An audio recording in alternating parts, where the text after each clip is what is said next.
One thing about God is that God is a promise keeper. Whatever he has said he will do, he's gonna do it. God answers prayers and he keeps his word. Do you guys remember when Abraham was complaining to God, akimwambia, oh, I don't have any descendants, you've not even given me anybody to inherit my stuff, I feel like at this point one of my servants is going to be my heirs? And God was like, nah, I got you, I'm gonna give you a son, who was Isaac. But somewhere down the road, Sarah and Abraham decided to take matters into their own hands. Well, it was more Sarah, but both of them participated. And Sarah told Abraham, you know what, I've given you permission to sleep with my servant Hagar. Since I'm not able to give you a child, she might be able to, give you one. And I mean, true to her word, Hagar actually ended up pregnant with Abraham's son. But the long and short of it is that God eventually gave them Isaac, as he had promised. At no point did God come and tell Abraham, now that you've gotten Ishmael, let me give Isaac to somebody else. At no point did God tell Abraham, because you've decided to get a son through your own means, I'm not going to give you a son. He still gave him Isaac, even after Abraham had Ishmael. Here's something interesting about this passage.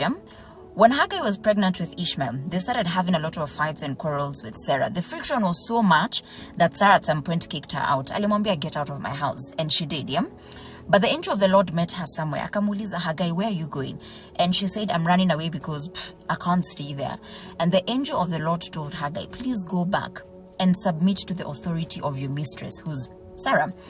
And it's interesting because God could have allowed for Hagar to run away with Ishmael and we would never have heard of Ishmael anymore, He could have decided, since this is not the son I promised Abraham, let me get him out of the picture. And we would still be reading the story of Abraham as though there's still no son that is present. I don't know if that makes sense.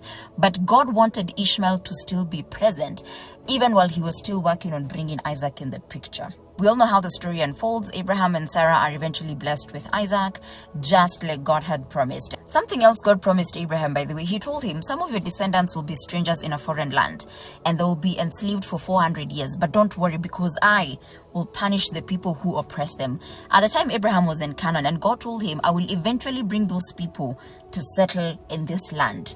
Didn't God do that for the Israelites? As stubborn and as annoying as they were, didn't he keep his word?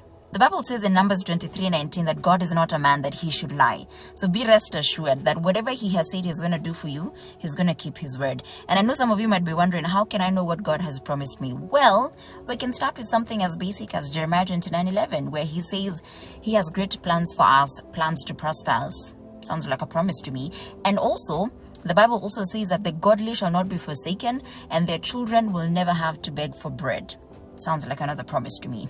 I hope this was encouraging, and I hope that this will give you the confidence to know that your answered prayer is just around the corner. All right?